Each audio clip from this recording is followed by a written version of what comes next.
Es siempre un gozo que la gente venga a buscar la presencia de Dios, aprender de su gracia, de su poder, de su gloria, que vengan a compartir la visión que Dios nos ha dado, el propósito que Dios ha puesto en nuestro corazón. Y nada, Dios está con nosotros. Este último cántico que estábamos cantando cuenta la historia que este hombre, Obed-Edom, él, después de suceder una cosa en un evento, cuenta la escritura que alguien toca el arca del pacto cuando no debía tocarlo. Había un mandato que aquel que no fuera santo no podía tocar el arca del pacto, porque el día que lo tocase, ciertamente moriría. Hay cosas en la vida que no se deben tocar, porque nos va a producir muerte, nos va a alejar de la bendición de Dios.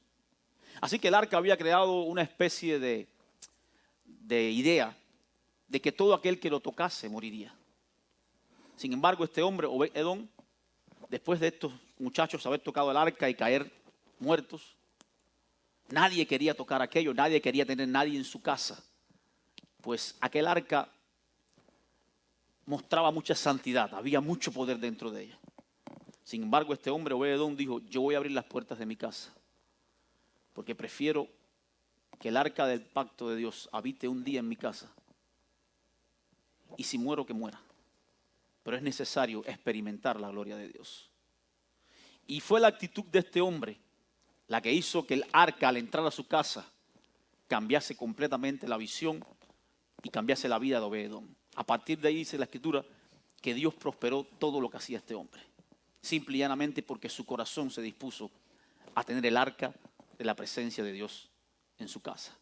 Mi invitación a todos es: invite al arca de Dios a su casa. Dígale a Dios: Señor, quiero tu arca en mi casa porque quiero que mi corazón se llene de ti. Quiero ser digno de recibir tu presencia en mi hogar. Quiero estar abierto para que tu gloria entre. Y entonces, después de eso, todas las cosas serán prosperadas. Amén. Agradecemos a todos. Saludamos a los que nos ven por las redes sociales, por el Facebook, por YouTube. Ahí tenemos el canal de la iglesia Sal y Luz. También anunciamos que los servicios de la iglesia son los domingos 11 de la mañana en el 4105 de la West Limebridge Street, Tampa, Florida, 33614. Miércoles 8 de la noche, estudio bíblico. Una semana, otra semana, oración, porque es necesario orar. Como decía mi esposa, daba testimonio, que estos últimos días Dios ha contestado las oraciones bien rápido. Nos está diciendo de que Él está deseoso de que su pueblo venga en oración a buscar su presencia. No hay nada en este mundo, mi hermano. No hay nada en este mundo que traiga más satisfacción que orar a Dios y que Dios nos responda. De hecho, uno de los enigmas de la oración y por lo cual mucha gente no ora es porque al orar varias veces no recibe respuesta a su oración o no recibe la respuesta que esperaba y se cansan de hacerlo. Así que la Biblia enseña: no te canses de orar. ¿Por qué? Porque si un día tenemos el deseo de ir delante de la presencia de Dios, si un día tenemos la necesidad de buscar a Dios, Él siempre va a estar dispuesto a abrir las puertas de los cielos y bendecirnos. Y la oración es el modo en que Dios nos ha dado la posibilidad de poder entrar al arca de su presencia, de poder entrar al reino de los cielos y poder ser satisfechos de su amor. Amén. Estaba yo la semana pasada hablando con alguien, como les explicaba, pasamos por un proceso y gracias a Dios que siempre Dios nos da la sabiduría para poder lidiar. Y entonces, hablando por teléfono con alguien, me da una palabra y automáticamente el Espíritu Santo me dice: quiero que hables acerca de esto en la iglesia. Una de las cosas que he aprendido es siempre a escuchar a Dios en cada detalle. Hasta un niño nos puede decir una palabra que nos transforma el corazón. Así que cuando uno presta atención, siempre va a ver la mano de Dios moviéndose con poder. Cuando uno enfoca su vida y su mente en cumplir un propósito, va a haber una oportunidad en cada situación que llegue a su vida. Por tanto, mi consejo es: preste más atención. La diferencia entre una pintura buena y una pintura ordinaria es que quien pintó la pintura buena tuvo la capacidad de tomarse más tiempo para observar los detalles del paisaje. para poder grabarlos en un lienzo y poder expresar el tiempo, el sacrificio y el esmero que puso para que esa pintura fuese relevante. Y nuestras vidas son iguales. Cuando nos enfocamos, cuando tenemos la capacidad de enfocarnos, podemos saber detalles que nos van a hacer diferentes. Y esa diferencia se va a notar en todas las cosas. Así que presta atención en todo lo que hace, porque hay mucha virtud en esto. Dice la palabra de Dios en el libro de Mateo capítulo 12, verso del 22 al 26. Entonces fue traído a él un endemoniado, ciego y mudo. Y le sanó de tal manera que el ciego y mudo veía y hablaba. Y toda la gente estaba atónito y decía, ¿será este aquel el hijo de David? Mas los fariseos al oír decían, este no echa fuera a los demonios, sino por Belcebú, príncipe de los demonios. Sabiendo Jesús los pensamientos de ellos, le dijo, todo reino dividido contra sí mismo es asolado, y toda ciudad o casa dividida contra sí misma no permanecerá. Y si aún Satanás echa fuera a Satanás, contra sí mismo está dividido. ¿Cómo pues permanecerá? Padre, gracias por tu palabra, bendícela y que sea de bendición para cada uno de nosotros, oh Dios. En el nombre de Jesús, amén. Cuenta la historia que hay un hombre que está en una situación bien crítica. Número 1, era mudo. Número 2, era ciego y para contra estaba endemoniado. Yo creo que no haya una escena tan deprobable como esta. Una persona que es muda, que ya no se puede comunicar, que ya tiene barreras para poder conversar con los demás, que ya a sí mismo tiene una imposibilidad. Además que en el pueblo de Israel en este momento, cuando alguien tenía estas características, estaba maldito. Porque para los israelitas, todo aquel que no fuese perfecto, cuando hablo de perfecto es que tenga todos sus miembros y que tenga la capacidad de razonar, pues estaba maldito. Era una creencia que se había elaborado en la mente de las personas, lo cual Dios nunca enseñó. Así que este hombre, además de sordo, era mudo. Perdón, además de mudo, era sordo. No podía hablar, por demás no podía escuchar tampoco. Y además, para contra, estaba endemoniado. Me imagino que una gente endemoniada, porque he visto mucho, normalmente andan sucios, apestosos, andan caminando por las calles o su vida es un desastre. Porque los demonios lo único que hacen es traer maldad al corazón, es traer miseria, es traer toda especie de mal sobre la persona que lo posee. Por tanto, este hombre estaba en una situación bien crítica. Así que le dicen a Jesús, hay un hombre con esta situación, ¿qué hacemos con él? Jesús al verlo, pues le reprende el demonio que está dentro de él, que era el que causaba todo el problema que aquel hombre tenía, y automáticamente se convierte en alguien libre, se convierte en alguien que habla y tiene la capacidad de escuchar. Es decir, que un encuentro de Jesús con aquella persona en aquel estado tuvo la capacidad de cambiar la vida completa de aquel hombre. Y así la Escritura enseña en muchos lugares cómo Jesús cambia la vida de las personas con solamente un encuentro.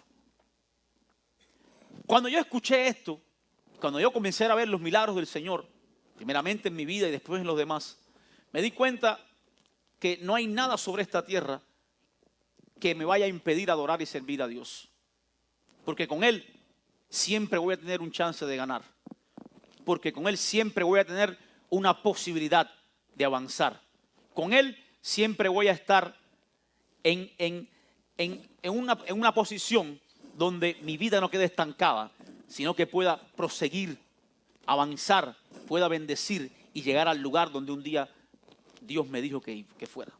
Así que un encuentro con el Señor Jesucristo puede cambiar nuestras vidas completamente. Así que imagínese usted que cada mañana usted vaya sobre sus rodillas y tenga un encuentro con el Señor. Si con un solo encuentro cambia todo, ¿cómo podrá ser cuando vinimos cada mañana y creamos la disciplina de orar y buscar la presencia de Dios? A ver si Dios no abrirá las ventanas de los cielos y derramará bendición hasta que sobreabunde. Así que este hombre estaba en una situación. Los fariseos, que eran el partido político que se oponía a las enseñanzas de Jesús, sueltan una idea de por lo que Jesús era tan poderoso o por qué Jesús podía hacer aquellos milagros que nadie podía hacer. Uno de ellos dice, este hombre, Jesús, echa fuera a los demonios por el mismo Satanás, por el mismo diablo. Así que no le crean, porque lo que está haciendo él es simple y llanamente murumaca. Lo que está es engañándolos para que ustedes crean en él y corran tras su doctrina. Sin embargo, Jesús nos suelta un principio poderoso, que es en el cual me quiero enfocar, es el cual quiero compartir con ustedes, que cambia completamente la tónica de la enseñanza de los fariseos y por ende cambia la mentalidad completamente de la gente que la escucha. Y es que él dice, un reino dividido en sí mismo no puede prosperar. Y si una ciudad o una casa está dividida, dice que no puede haber bendición allí. Por tanto, si yo ciertamente echara fuera a los demonios por los mismos demonios, Satanás mismo se está apuñaleando. Así que no es posible que el demonio salga sino a través del Espíritu Santo. Pero el principio está en esto. Nadie que tenga división o contienda, ya sea en su casa, en su ciudad, en su país o en un reino, donde quiera que estés, vas a prosperar. Por tanto, hoy quiero traerte varias cosas, varios puntos, quiero exponer con ustedes para ayudarnos a vivir sobre esta tierra sobriamente, para que nosotros podamos, con sabiduría, poder proyectarnos y poder entender por dónde movernos. Alguien muy famoso decía, hay una diferencia grande entre un hombre inteligente y un hombre sabio. Y él decía, el hombre inteligente o la mujer inteligente sabe lo que quiere. Ahora, el hombre sabio sabe lo que no quiere. Así que le he recalcado en varias ocasiones, si usted no sabe definir lo que no quiere, posiblemente en el camino te van a aparecer muchas tentaciones que vas a sucumbir en ellas, porque aunque tú sabes que quieres llegar a algún lugar, no sabes qué tienes que evitarte para poder llegar hasta allí. Por tanto, es muy fácil caer en la tentación del diablo, del mundo y de la filosofía.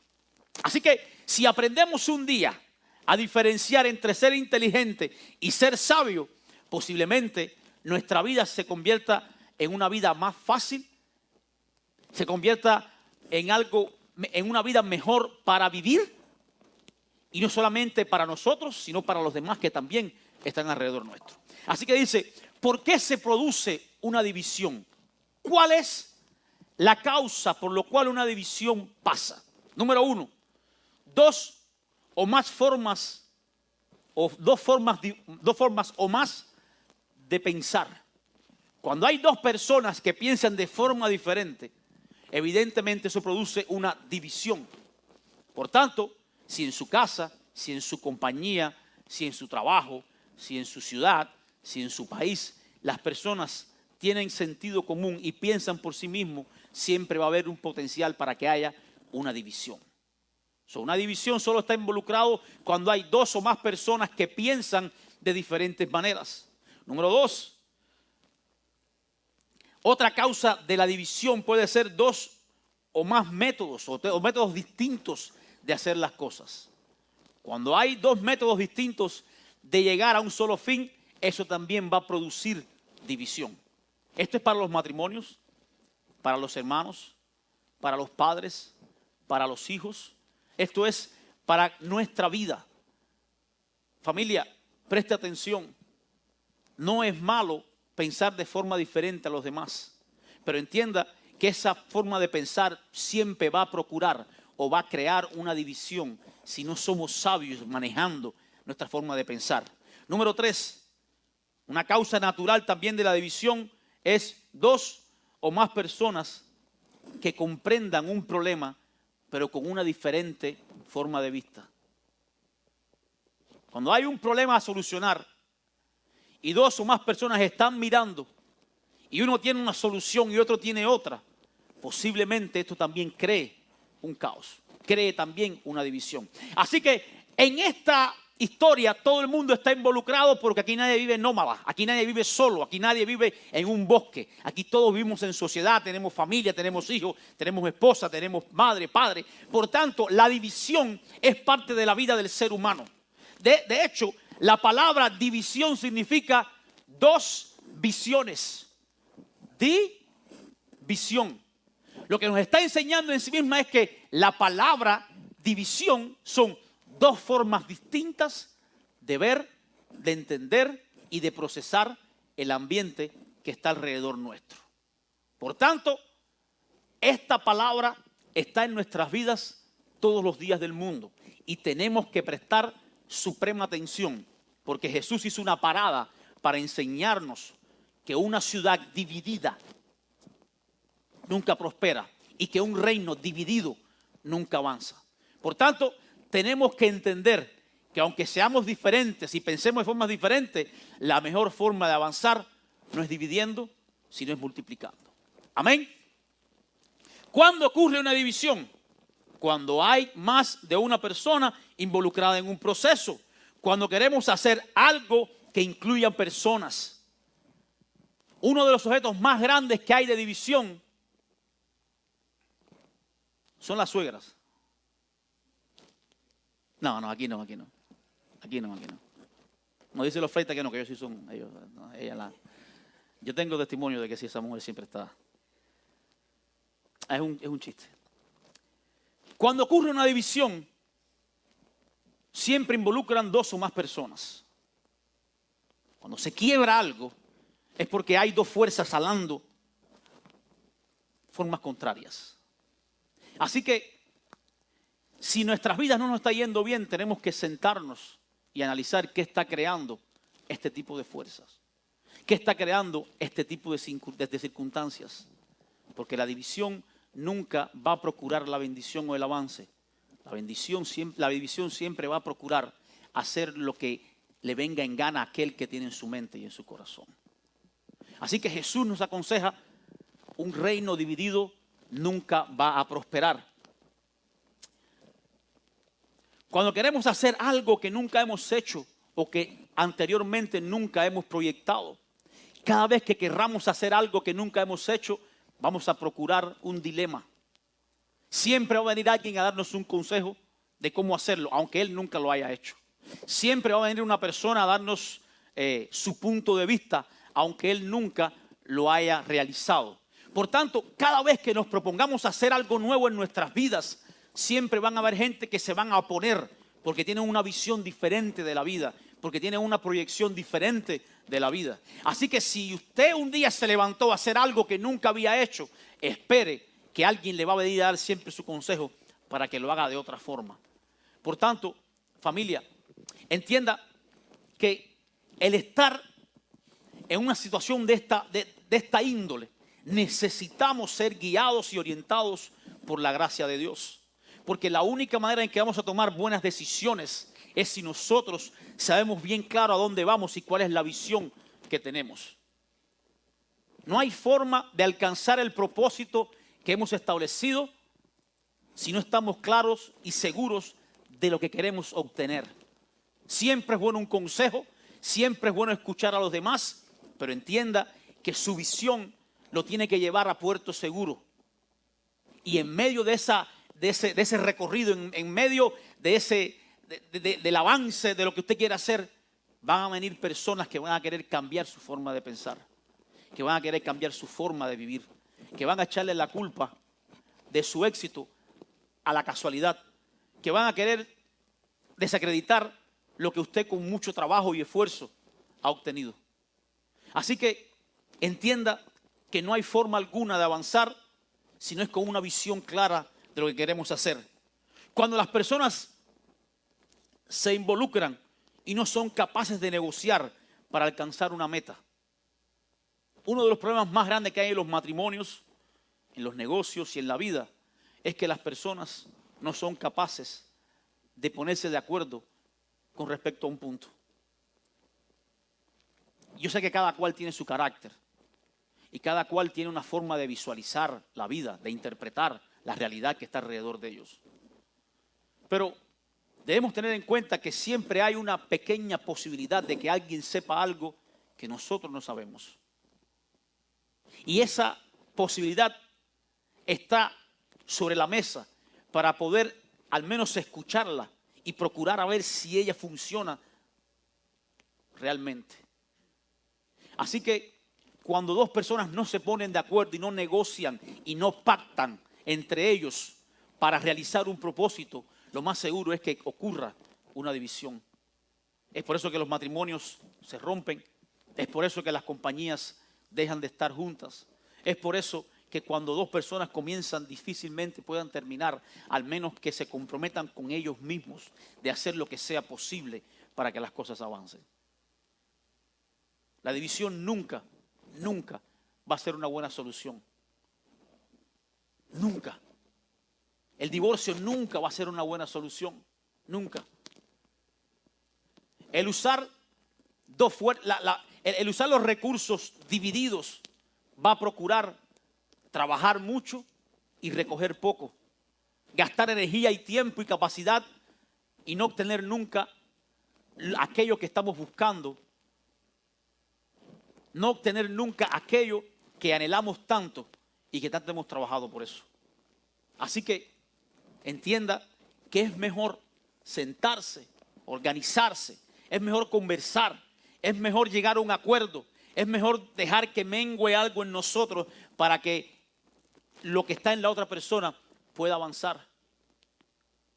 No hay forma de vivir en sociedad si no echamos a un lado la división. Cuando usamos lo que sabemos, todo,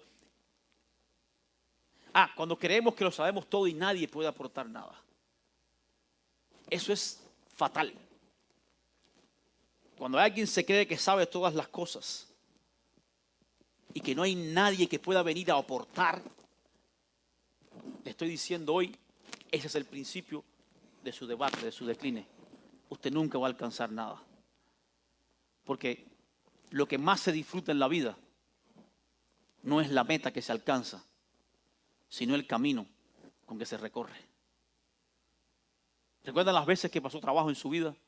Que estuvo en situaciones duras y que usted tuvo la posibilidad de ir en favor de ella. Y ahora cuando un hijo suyo, un amigo, un pariente, un conocido está en la misma situación que estuvo usted con orgullo le cuenta cómo lo pasó, cómo se recuerda, y a veces trae emociones y sentimientos bien lindos que nos enseñan que que no es tan bueno el estar arriba, sino el camino que se recorre para llegar. Y cuando dos personas se ayudan para llegar a un propósito, ¿no se avanzará más rápido? ¿No será mejor avanzar con la ayuda y el apoyo de los demás? Entienda que aquí nadie se las sabe todas. Nadie. El único que sabe todas las cosas es Dios. Y Él te invita todos los días a buscar su presencia para ir revelándote de gloria en gloria y de victoria en victoria su gracia. Nadie podrá alcanzar una visión solo. La división, número 1, crea debilidad. Número 2, la visión resta confiabilidad. Dice el Señor, porque un reino dividido es más débil. Un reino dividido tiene menos posibilidades de avanzar.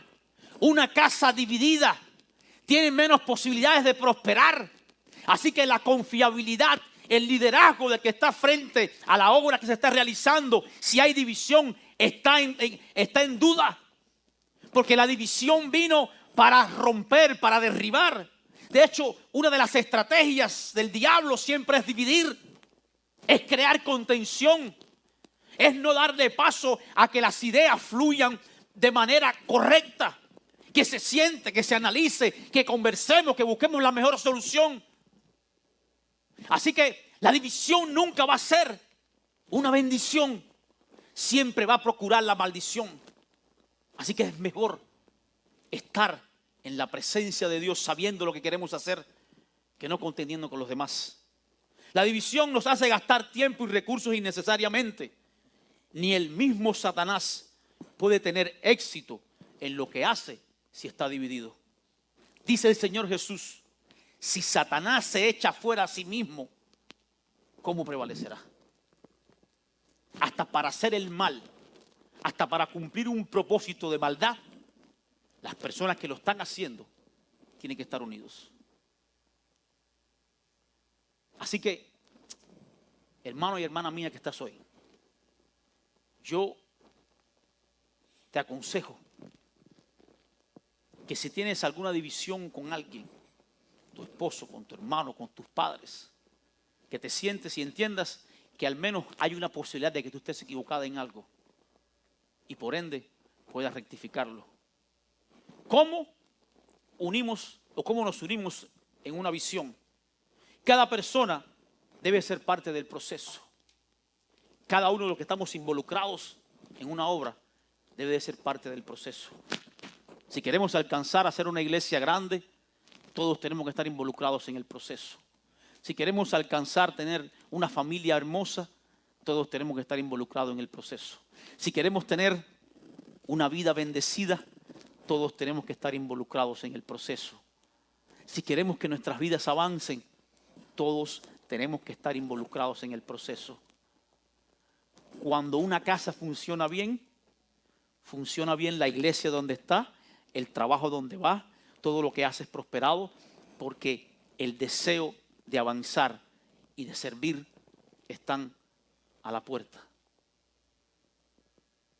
Cuando todos trabajan juntos, se pueden lograr cosas increíbles. Dice la palabra del Señor que Nehemías salió desde Babilonia, casi 3 meses de viaje hasta Jerusalén, y cuando llegó halló que toda la ciudad de Jerusalén estaba destruida. Todo había sido quemado, las piedras, los muros de Jerusalén habían sido derribados. Y sobre todo, el pueblo estaba en afrenta y en oprobio, estaba triste, estaba menguado. No es que no había gente, sino que el ánimo que había en ellos había decaído. Aquel hombre llegó en la noche y con su caballo pues pasó por toda la ciudad y comenzó a subir a los lugares más altos y comenzó a observar, y por 3 días comenzó a planificar cómo debería reconstruir la ciudad. Al 4.º día sentó a los gobernantes, sentó a los padres de familia, sentó a los patriarcas y les dijo: hay que hacer algo por esta ciudad. Miren cuánto desastre hay en ella. Y él contó entonces cómo Dios le había abierto puertas con el rey Artajerjes para ir desde Babilonia hasta Jerusalén a reconstruir la ciudad. A las personas aquellas escuchar el testimonio de Nehemías, dice la Biblia que tomaron fuerza y comenzaron a organizar el trabajo, comenzaron a planificarse, y en cada lugar ponían a una familia y con sus hijos, con sus nietos, con sus mujeres, con sus ancianos, y esa gente comenzó a trabajar, cada uno enfocado en su lugar, no mirando cómo lo hacía el vecino, ni viendo cómo lo hacía del otro lado, sino enfocado en lo que tenían que hacer, en la orden que se le había dado, en el mandamiento que se le había otorgado. Ellos comenzaron a trabajar, y en medio del proceso se levantó el diablo y querían entonces arremeter los vecinos del frente, una ciudad que era pagana, quería acabar con los judíos. Y fíjense hasta dónde fue el ímpetu que Dios desató a través de este hombre, que dicen que de día trabajaban con una mano y con la otra aguantaban la espada, estaban dispuestos a seguir adelante y avanzar. Y en 54 días, dice la palabra de Dios, que reconstruyeron los muros de la ciudad y le pusieron las puertas de madera. Lo que era imposible hacía 54 días antes, menos de 2 meses.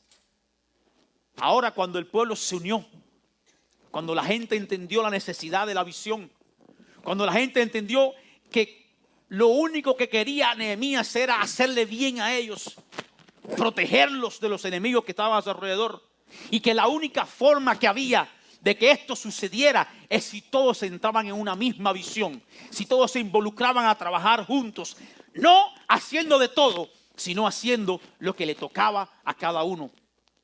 Cada persona debe de asumir su responsabilidad en el proceso. Todos los que están en una visión involucrada deben de asumir su responsabilidad en el proceso. Si quieren construir una familia, tienes que estar involucrado 100%. Tienes que dejar de hacer cosas que normalmente hacías en el día para trabajar en tu familia, en tus hijos, en tu casa, en tu negocio. Si quieres avanzar y hacer cosas grandes, tienes que procurar que tú y los que están contigo, estén comprometidos en la obra. La visión debe ser para el beneficio de todos. Por eso que les digo a ustedes, yo no intento que la iglesia crezca para yo ganarme gloria y honra. Mientras más crezca la iglesia, más tengo trabajo yo. Más tengo que ajustarme. Más tengo que dejar de hacer lo que en el día hago para ocuparme de lo que debo hacer acá. Ayer hablaba con alguien. Me dolía en el corazón.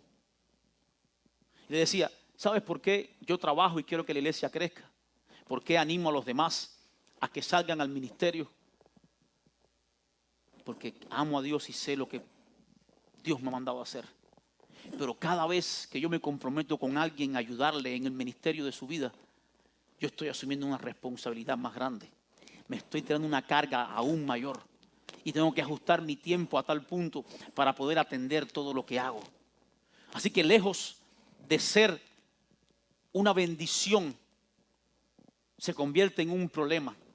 Lo que es más trabajo para mí y más carga para mí. Pero cuando uno trabaja para agradar y servir al Señor, uno lo hace para el reino de Dios. Y uno solo se ubica en el lugar que debe estar. Y desde allí aporta de la forma que debe hacer. Así que si yo te exhorto a que vengas a ayunar y a orar, no lo hago por la iglesia, lo hago por tu vida. Porque sé lo que puede procurar un día en la presencia de Dios. Cuando te animo a que vengas y escuches al pastor y levantes tus manos y adores a Dios, no lo hago para que te sientas contento y para yo sentirme satisfecho de tener 50 o 100 personas en el auditorio, sino porque sé que cuando levanto mis manos al cielo, Dios escucha mi oración.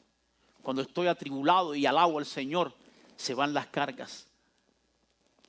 Cuando estoy triste y entono una canción al Señor, Él me consuela. Mi único deseo es que ustedes y yo avancemos en la obra del reino y que Dios les enseñe a ustedes qué tiene preparado para sus vidas. Porque no hay virtud en abultar una cantidad de personas para hablarle o para ser escuchado por 30 minutos. Usted no tiene idea lo que cuesta hablar 30 minutos aquí adelante. Un día le voy a invitar para que hable 15 nada más. Se necesita mucho tiempo de estudio, mucho tiempo de práctica. Se necesita prestar atención a todo lo que se hace. Se necesita trabajar más allá de lo que a veces uno quiere o de lo que uno desea. Pero si lo hacemos por amor, dice la Biblia, todo fluye. Porque si tuviésemos fe, dice el Señor, y no hubiese amor, sería un fanatismo que lo único que quiere es buscar un propósito. Y si hacemos milagros y no hay amor, es simple y llanamente un hospital que sana enfermos.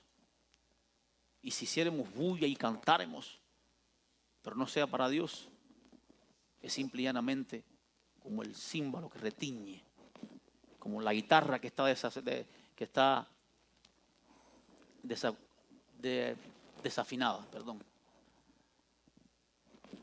Así que entienda que cuando yo les llamo a buscar la presencia de Dios y a unirnos en el servicio y en la adoración a Dios, es para que todos aquí reciban el beneficio de la presencia del Señor y puedan ir allá afuera y mostrarle al mundo el amor, la gracia y el poder que hay en Cristo.